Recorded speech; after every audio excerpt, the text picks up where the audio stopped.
अस्सलामुअलैकुम वरहमतुल्लाह। आखिरकार इंजीनियर मोहम्मद अली मिर्ज़ा साहब का ऑफिशियल यूट्यूब चैनल जो कि इंडिया पाकिस्तान जंग के दौरान इंडिया में बैन किया गया था, फाइनली इंडियन गवर्नमेंट ने उस पर से पाबंदी हटाई और अब इंजीनियर साहब के ऑफिशियल यूट्यूब चैनल को आप इंडिया में देख सकते हैं। और इसी हवाले से इंजीनियर साहब ने अपने ऑफिशियल यूट्यूब चैनल की कम्युनिटी पोस्ट से हमें आगाह भी किया। नेक्स्ट अपडेट ये है कि सोशल मीडिया पर ये वीडियो काफी ज्यादा वायरल हो रही है, जिसमें आप ये देख सकते हैं कि कुछ उलमाए किराम इंजीनियर साहब, हसन अल्लायारी साहब और दीगर उलमाए किराम की हाथ में तस्वीरें लिए खड़े हैं और लोगों से बाकायदा मस्जिद में ये गुजारिश कर रहे हैं कि इन लोगों को ना सुना जाए। हमारे पास अब ये जितने नौजवान यहाँ बैठे हुए हैं, अगर वो इन लोगों को फॉलो करते हैं, इन लोगों को देखते हैं, तो ऐसे लोगों से बिल्कुल बचें। ऐसे लोगों से अपना ईमान बचाएं और अपने ईमान की हिफाजत करें। अरे जो खुदा का गुस्ताख होगा। नेक्स्ट अपडेट ये है कि आखिरकार इंजीनियर साहब ने नाम लिए बगैर उन लोगों को जवाब दिया जिन्होंने इंजीनियर साहब पर ये एतराज किया था कि इंजीनियर साहब ने इमाम खामनाई के हवाले से झूठ बोला है। आप तमाम भाइयों को पता होगा कि इंजीनियर साहब ने ये फरमाया था कि इमाम खामनाई ने खुद ये फतवा दिया है कि जौहरी हथियार बनाना हराम है। इंजीनियर साहब की इसी स्टेटमेंट पर बहुत से लोगों ने ये एतराज किया कि इंजीनियर साहब के पास इसका कोई भी सबूत नहीं है। तो फाइनली उसी हवाले से आज के पब्लिक सेशन में इंजीनियर साहब ने बाकायदा ये बताया कि इमाम खामनाई ने तो बाकायदा इस पर वीडियो रिकॉर्ड करवाई है कि जौहरी हथियार बनाने और इस्तेमाल करने जायज नहीं है। ये जितने आपको मोटिवेशनल स्पीकर और मौलवियों के फ्रंट में आपको ये तकरीरें करते नजर आ रहे हैं, मैं इनसे बेहतर आपको रुला सकता हूं, लेकिन मैं अपने ज़मीर का मुजरिम होऊंगा कि यार मेरे अंदर तो खुद बात है ही नहीं ऐसी, मैं ऐसी बात क्यों कर रहा हूं और प्रैक्टिकली मुझे नजर आ रहा है कि ऐसा तो नहीं होता, ऐसा तो नहीं होता। अब देखें वो जलील हो रहे हैं। मैंने बताया कि यार 2003 में खामनाई साहब ने फतवा दिया, उनका वीडियो में आया हुआ फतवा कि मैं एटम बम बनाने को और तमाम वेपन्स ऑफ मास डिस्ट्रक्शन इनको हराम समझتا हूं. دنبالش هم نخواهیم رفت بر طبق مبانی ما، مبانی اعتقادی ما، مبانی دینی ما. به کار بردن این گونه وسایل کشتار جمعی اصلا ممنوعه، حرامه، ممنوعه، حرامه، ممنوعه، حرامه. रिटर्न में फतवा दिया, वीडियो में कह दिया. इन बेचारों को पता ही नहीं, कहते हैं जिन्हें सब बगैर वर्किंग की बात करते हैं. अल्लाह का शुक्र है जितनी बातें करते हैं वर्किंग के साथ करते हैं. और देखें मैंने आपको बताया था ना कि गौसे वक्त जंग रुकवाएगा, रुकवाई है ना उसने. अच्छा अब मैं ये टॉन्ट नहीं कर रहा, सिर्फ आपका दिमाग खोलने के लिए. खामनाई साहब हफीज़हुल्लाह ने कहा था कि जंग शुरू की है इसराइल ने, खत्म कौन करेगा? तो ईरान ने तो नहीं खत्म की, किसने खत्म किया? गौसे वक्त ने. लो सामो, आप कोई पूछेगा इनसे कि तुमने कहा था कि जंग हम खत्म करेंगे, और यहां बैठे हुए वाबी भी अल्लाह शरी दे रहे हैं ताकि खत्म हो जाए ईरान. और भाइयों सियाने ने, और देखें गौसे वक्त ने कहा इन्होंने हमसे राब्ता किया और ईरान ने खुद माना कि हाँ हमने भी राब्ता किया कि इसराइल को रोकें, अगर ये रुक गया तो हम भी रुक जाएंगे. क्यों सरकार, आपने तो कहा था कि जंग हम खत्म करेंगे, तो जंग किसने खत्म की? गौसे वक्त ने. तो बात तो मेरी ठीक निकली ना. देखें इससे बड़ी कोई चीज हो सकती थी. मैंने ओपन दावत दे दी है. एक को तो मैंने सामने बिठा के 1.5-2 घंटे जो की थी वो आपको पता है, और वो जितनी बातें बाद में करता है वो सारी बातें उसने मेरे सामने बैठ के पूछी हुई है मुझसे, और कहता है किसी के सामने बैठता नहीं, और कहता है प्लांटेड सवाल होते हैं. तूने फिर प्लांटेड सवाल किए थे मुझसे?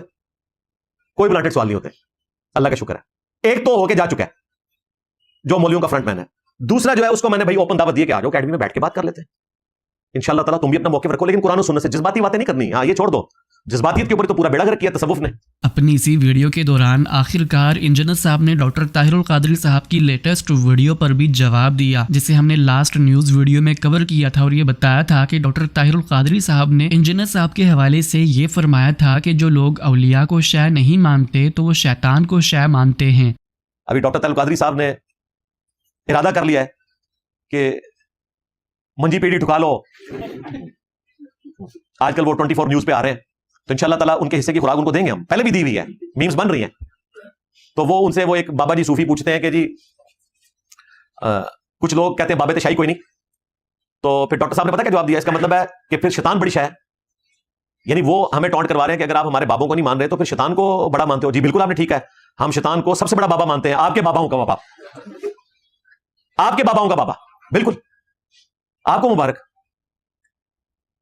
हैरान कुन बात है कि डॉक्टर साहब जैसे लोग जो कुछ अर्सा पहले ये कह रहे थे कि मुझे तो जनाब 52 साल पहले ही पता चल गया था तज़किरतुल औलिया ये फ्रॉड पे मबनी किताब है, और बताया उन्होंने हमारी वीडियोस की हीट के बाद.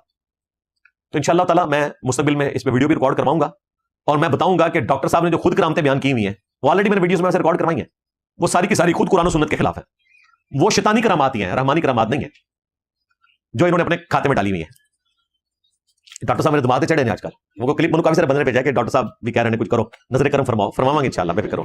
نیکسٹ اپڈیٹ یہ ہے کہ آخر کار ساحل ادیم صاحب نے انجینئر صاحب کی دعوت کو قبول کیا اور یہ فرمایا کہ انجینئر صاحب کی دعوت دینے سے پہلے آلریڈی ساحل ادیم صاحب ان کو پہلے دعوت دے چکے تھے کہ وہ ساحل ادیم صاحب کے ادارے سورس کوڈ اکیڈمی میں آ کے ان کے اسٹوڈنٹس کو لیکچر دیں. ساحل ادیم صاحب نے یہ دعوت بریلوی دیوبندی اہل حدیث فرقے کے جید علماء کرام کو بھی دی تھی, لیکن سوائے مفتی طارق مسعود صاحب نے سب نے ان کی دعوت کو ریجیکٹ کر دیا. لیکن اب جب کہ انجینئر صاحب نے آفیشیلی ساحل ادیم صاحب کو جہلم اکیڈمی آنے کی دعوت دی ہے تو ساحل ادیم صاحب نے ان کی دعوت کو قبول کیا, لیکن ساتھ میں یوں فرمایا کہ ابھی چونکہ وہ پاکستان میں موجود نہیں ہیں تو جہلم اکیڈمی نہیں آ سکتے, لہذا اس کی سولوشن یہ ہے کہ انجینئر صاحب کسی ایک پلیٹ فارم پہ آن لائن لائیو آ جائیں. میں نے پھر پیغام پہنچائے طارق مسعود صاحب کو.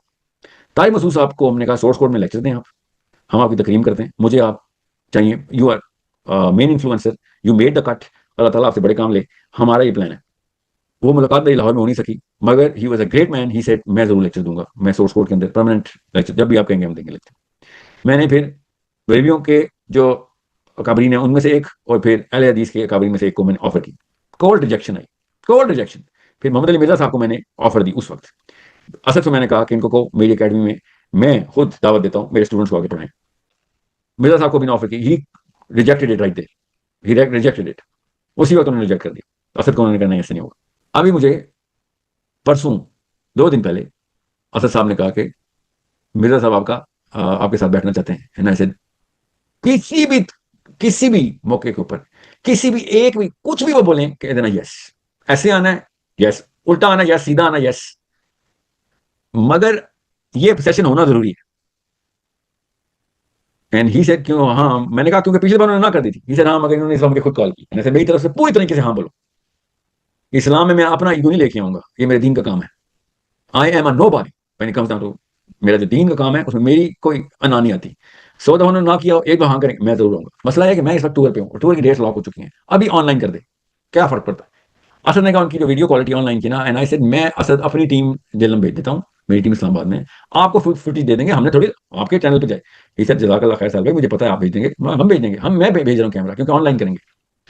آئی سیڈ ٹھیک ہے, کیونکہ یہ اگلا دن نہ چڑھنا پائے, یہ آپ میری گفتگو کروائیں نہ, میں مناظرے والا بندہ ہوں نہ وہ, بالکل like brothers we gonna talk the way he wants, جو وہ کہیں گے اس طریقے سے بات چیت کریں گے. آپ کہتے ہیں کیمرہ بند کرتے ہیں, میں کیمرہ بند کرتا ہوں. اس کے حوالے سے آپ تمام بھائیوں کو کیا لگتا ہے کہ انجینئر صاحب اور ساحل ادیم صاحب کا یہ online live program possible ہوگا یا پھر نہیں؟ نیکسٹ اپڈیٹ یہ ہے کہ ابھی حال ہی میں خالد محمود عباسی صاحب نے جاوید احمد غامدی صاحب کے حوالے سے یہ فرمایا کہ مولانا مودودی علیہ رحمہ اور ڈاکٹر اسرار علیہ رحمہ کے بعد اگر اس وقت ان کے لیول کا کوئی عالم دین ہے تو وہ جاوید احمد غامدی صاحب ہے, کیونکہ جس گہرائی کے ساتھ وہ اپنا استدلال پیش کرتے ہیں وہ بہت ہی قابل تحسین بات ہے. لیکن فرق بس اتنا ہے کہ جس روایتی نیریٹو کو وہ کاؤنٹر کر رہے ہیں وہ کاؤنٹر کرنا چھوڑ دیں اور ہمارے اور مولانا مودودی علیہ رحمہ کے نیریٹو کا وکیل بنے. غامدی صاحب کے لیے ایک بات میرے دل میں ایک حسرت ہے, اگر آپ پہنچا دیں تو بہت اچھی بات ہے. مولانا مودودی, ڈاکٹر اسرار احمد جیسے لوگ چلے گئے, اس صلاحیت کا کہ آس پاس کی جو شخصیت ہے نا اس وقت امت مسلمہ میں, وہ جاوید احمد غامدی صاحب ہیں. کبھی ان کا کوئی کلیش تھا یا جو بھی تھا وہ تو چلے گئے سارے. اس وقت دیکھیں مسلمانوں میں AI جذبہ بہت زیادہ ہے, موجود ہے, مس گائیڈڈ ہیں. امریکہ کے میزائل گائیڈڈ ہیں, ہمارے بندے مس گائیڈڈ ہیں. غامدی صاحب جتنی محنت کر رہے ہیں نا کاؤنٹر نیریٹو پہ, وہ اگر اس کا عشر اشیر بھی جو اصل نیریٹو ہے قرآن جس کا وہ کاؤنٹر کر رہے ہیں, غلط کر رہے ہیں, انہیں اس کا وکیل بننا چاہیے آج. اور یہ جو میں نے عرض کیا نا کہ مسلمان اسٹریٹجی کی وجہ سے ٹھوکر کھا رہے ہیں, اس کو اگر غامدی صاحب ان کے سامنے نریٹ کریں تو کیا خوبی سے کریں گے. میں تو نہیں کر سکتا, میں تو ان کے سامنے جو ہے نا طفل مکتب بھی نہیں ہوں. یہ امت کی بہت بڑی خدمت ہوگی. وہ نیریٹو کا کاؤنٹر نہ کریں, وہ صحیح اسٹریٹجی بیان کریں اور نیریٹو کو سپورٹ کریں, اسسٹ کریں, کیونکہ یہی قرآنی نیریٹو ہے. ویسے بھی اس کا کاؤنٹر کر کے وہ کوئی آخرت کے اعتبار سے بھی نہ کوئی اپنے لیے بھلا نہیں کر رہے. ان کا سارا براٹ اپ جماعت اسلامی سے, مطلب ان کی خود مانتے ہیں نا کہ میں نے مودودی صاحب سے کسب فیض کیا ہے, ٹھیک ہے, کسب علم کیا, چلے. وہ اس کے بعد اسلائی صاحب ہیں, وہ بھی وہی فکر لے کے چل رہے تھے. تو بجائے مولانا وحید الدین خان صاحب کی تعبیر کی غلطی کو لے کے چلنے کے, وہ مولانا مودودی کے فکر کے وکیل بنے, جس کا اس وقت کوئی وکیل نہیں ہے, خود جماعت اسلامی بھی نہیں ہے, وکیل نہیں ہے. باقی اونرشپ تو وہ لیتی ہے, وکیل ہونا یعنی اس کو پورے ڈھلے سے بیان کرنا, اسے پورے استدلال کے ساتھ اجاگر کرنا, لوگوں کے ذہنوں میں پوست کرنے کے لیے جو ہے نا پوری تندہی سے محنت کرنا, ये गांधी साहब कर सकते हैं। और इस वक्त उनकी यानी दीन को उनकी जरूरत है, और वैसे भी अब पाकिस्तान बदल रहा है। इस बदले हुए पाकिस्तान में उन्हें इस नैरेटिव पे आ जाए तो उनके लिए फिर वो गुंजाइश बन जाएगी जैसे परवेज मुशर्रफ के दौर में बनी थी। वो काउंटर नैरेटिव का जमाना था, फिर जियाउल हक का दौर आया चाहता है, नैरेटिव का जमाना है, दो कौमी नजरिए का जमाना है। तो मेरा सलाम भी कहिए और मेरा ये पैगाम भी पहुंचाइए। नेक्स्ट अपडेट ये है कि रिसेंटली एक पॉडकास्ट के दौरान जावेद अहमद गामदी साहब के स्टूडेंट हसन इलियास साहब इमोशनल हो गए। दरअसल उनसे ये सवाल हुआ कि बहुत से लोग ये एतराज़ करते हैं कि गामदी साहब का बयानिया हमेशा रियासत को सपोर्ट करने वाला होता है और वो दीन की इंटरप्रिटेशन भी रियासत की खुशनुदी के लिए अपनी मनमर्जी से करते हैं। मैं आज एक चीज़ का इंकशाफ करता हूँ आपके सामने। मैं एक रिवायती नुक्ता नज़र के अंदर से उठा हुआ बच्चा था। हमने जिन उलमा के साथ वक्त गुजारा वो गामदी साहब के बारे में इससे 1000 गुना बड़े इल्ज़ामात बयान करते थे जो इस वक्त के ये नए नौमौलूद मुहक्किकीन बयान करते हैं। मैंने 15 साल गामदी साहब के साथ गुजारे हैं, 15 साल। मैं आपको बता रहा हूँ, ये 15 साल का वक्त हो गया मुझे, और उस शख्स के बेडरूम से लेकर उसके बैंक अकाउंट तक और उसके टैक्स फाइल और जायदादों से लेकर लोगों से मामलात तक, इन 15 सालों में कोई एक चीज़ ऐसी नहीं हो सकती जो मेरी नज़रों से ओझल हो। मैं ये पूरे दावे के साथ और पूरी जिम्मेदारी के साथ बयान करता हूँ। उन लोगों को जो मज़हब का पस मंज़र रखते हैं और लोगों के बारे में इस कदर बदगुमानी में मुब्तला हैं कि वो क़यामत के दिन अल्लाह के सामने नज़रें झुका कर खड़े हुए होंगे, उनको बताना चाहता हूँ कि तुम्हारे घर का आदमी है, दूसरे के घर के अंदर बैठा हुआ है, और वो दयानतदारी से गवाही दे रहा है कि जो तकवा, जो वरा, जो लिल्लाहियत, जो मुहासबा, जो अजीमत मैंने इस शख्स के यहाँ देखी है, मैं उसका उशर अशीर अकाबिर की मदोसराई में लिखी जाने वाली उन किताबों के अंदर भी तलाश करने से कासिर हूँ जिसकी बुनियाद पर लोगों ने उनको वलीउल्लाह बना दिया। गामदी साहब ऐसा इंसान है कि उसके बारे में इन मामलात में जुबान खोलते हुए उलमा को सोचना चाहिए। बिल्कुल ऐसे ही। और ये जितनी जिंदगी उन्होंने इसमें गुजारी सब कुछ, तो इसमें जो हमने बचपन से सुनते आ रहे हैं, तो इसमें अब इल्जाम के अलावा कुछ नहीं है ना। यानी चलो कोई छोटा सा सबूत तो हो। और आपके जो लोग इल्जाम लगाते हैं वो बड़े बड़े पावर हाउस तक उनके साथ की रसाइयां हैं, उनको इक़्तिदार में रहने वाले लोग भी सब, तो भाई कोई चीज तो ले आओ ना। ये थी आज की सारी अपडेट्स। मिलते हैं इसी तरह की नई अपडेट्स के साथ, तब तक के लिए अल्लाह हाफिज। अस्सलामु अलैकुम वरहमतुल्लाह।